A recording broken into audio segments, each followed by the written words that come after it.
Salut les amis et bienvenue sur votre chaîne pour une toute nouvelle vidéo. Pourquoi la Chine considère également l'OTAN comme une menace et craint qu'elle n'atteigne ses frontières? Si vous en touchez un, vous nous touchez tous. Telle est la philosophie et la raison d'être de l'Organisation du Traité de l'Atlantique Nord OTAN, l'alliance par laquelle 30 pays d'Europe et d'Amérique du Nord s'engagent à réagir avec leurs forces militaires communes en cas d'attaque extérieure contre l'un d'entre eux. En d'autres termes, l'OTAN définit sa nature comme étant défensive. Mais certains pays y voient une menace pour leur sécurité. La Russie, qui a utilisé cet argument pour justifier une invasion militaire, en est l'exemple le plus évident, mais pas le seul. Bien que ses frontières soient situées à des milliers de kilomètres de celles de l'OTAN, la Chine exprime ouvertement et de plus en plus ouvertement sa méfiance à l'égard de l'organisation. Et avec l'invasion de l'Ukraine par la Russie, les frictions entre le géant asiatique et l'alliance de défense dirigée par les États-Unis se sont intensifiées.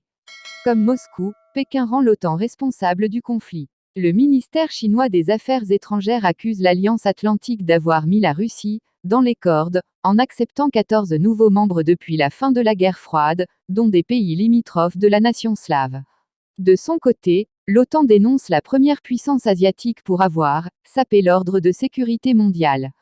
Le secrétaire général de l'OTAN, Jens Stoltenberg, a annoncé en avril que sa stratégie de défense inclurait pour la première fois la Chine, et plus précisément, la manière dont son influence croissante et ses politiques coercitives affectent notre sécurité.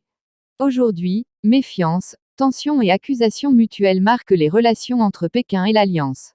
Mais cela n'a pas toujours été le cas. Le docteur britannique en histoire moderne Jamie Shea, qui a occupé divers postes de haut niveau au sein de l'OTAN entre 1988 et 2018, affirme que les relations entre l'Alliance et Pékin ont été marquées par une indifférence mutuelle au cours des dernières décennies, avec des échanges périodiques qui ont porté peu de fruits.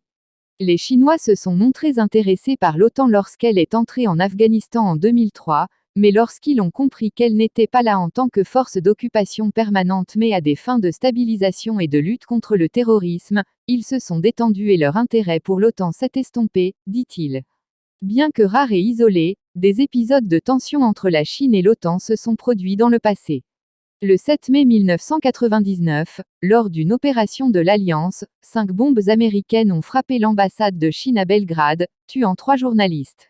Bill Clinton s'est excusé et a affirmé qu'il s'agissait d'un accident. L'événement a suscité de vives protestations en Chine. Il note que, jusqu'à présent, il n'existe pas de conseil OTAN-Chine qui permettrait aux deux parties de se rencontrer régulièrement et de discuter des défis communs ou des perceptions mutuelles.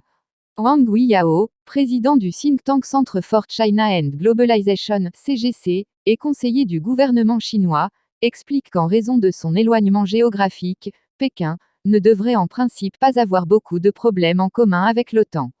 Mais si l'OTAN publie une déclaration disant que la Chine est une menace potentielle, cela inquiète Pékin, dit-il.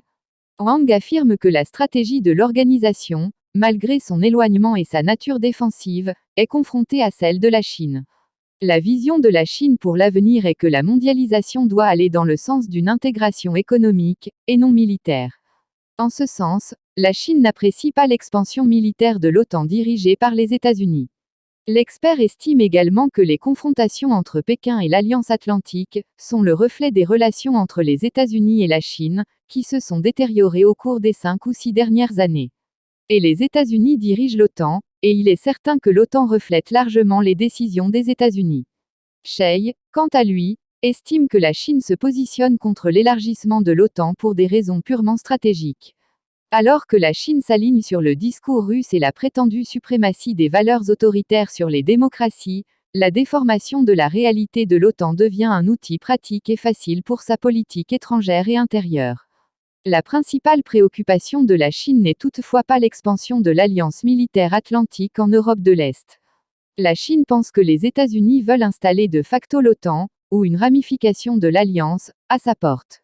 L'OTAN a gâché l'Europe, essaie-t-elle maintenant de gâcher l'Asie-Pacifique et même le monde, proteste le ministère chinois des Affaires étrangères fin avril.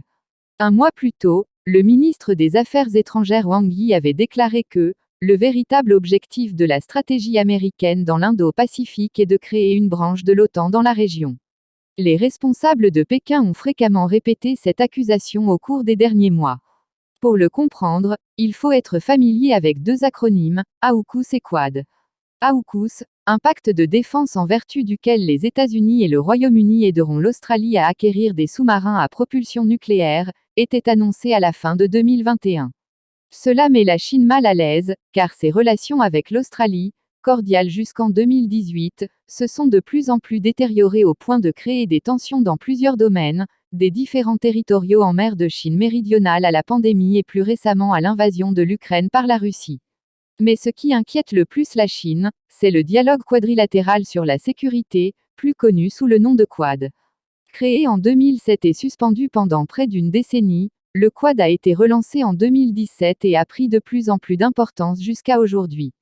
Il s'agit d'un forum stratégique qui comprend une coopération militaire et des exercices de défense entre les États-Unis, l'Australie, le Japon et l'Inde.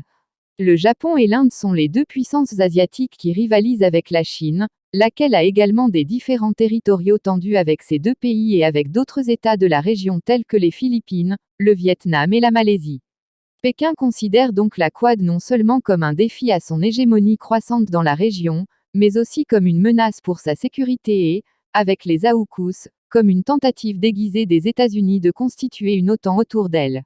Le professeur Wang, qui représente la position du gouvernement chinois, trouve inquiétant que l'OTAN s'étende dans la région Indo-Pacifique, et suppose qu'une tentative est faite pour établir au moins une mini-OTAN dans la région, ce que le régime de Xi Jinping n'est pas prêt à accepter. Pour sa part, Jamie Shea nie que les alliances américaines dans le Pacifique aient quelque chose à voir avec l'organisation du traité de l'Atlantique Nord. L'OTAN limite son expansion au continent européen et ne peut pas s'étendre à un pays de la région Indo-Pacifique. Bien qu'elle ait des partenaires dans la région, comme le Japon, l'Australie et la Nouvelle-Zélande, les pactes ne donnent à l'OTAN aucun rôle dans la défense de ces pays s'ils devaient être impliqués dans une guerre contre la Chine, note-t-il. Mais l'idée d'une extension de l'OTAN au-delà des limites de l'Europe et de l'Amérique du Nord est-elle vraiment irréaliste ? L'invasion militaire de l'Ukraine par la Russie suscite une inquiétude latente à l'Ouest et chez ses alliés, la Chine pourrait faire de même avec Taïwan.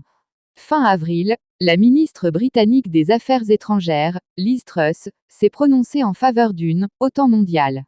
Et il l'a fait en gardant un œil sur la Chine. Nous devons anticiper les menaces dans la région Indo-Pacifique, en travaillant avec des alliés comme le Japon et l'Australie pour garantir la protection du Pacifique. Nous devons nous assurer que les démocraties comme Taïwan peuvent se défendre, fait-il valoir. Entre-temps, les dirigeants des 30 États membres travaillent sur le prochain concept stratégique de l'OTAN, qui définira sa mission pour la prochaine décennie. Son contenu sera annoncé lors du prochain sommet de l'Alliance Atlantique, qui aura lieu les 29 et 30 juin à Madrid. Le document définira le poids de la Chine parmi les menaces internationales pour la sécurité de l'OTAN, et sera essentiel pour faire ou défaire la relation complexe entre le bloc militaire le plus puissant de l'OTAN et la deuxième plus grande puissance du monde. Merci de nous avoir suivis. Si vous avez aimé la vidéo, faites-le nous savoir avec un like. Et surtout n'oubliez pas de vous abonner et de sonner la cloche de notification pour ne rater aucune de nos vidéos.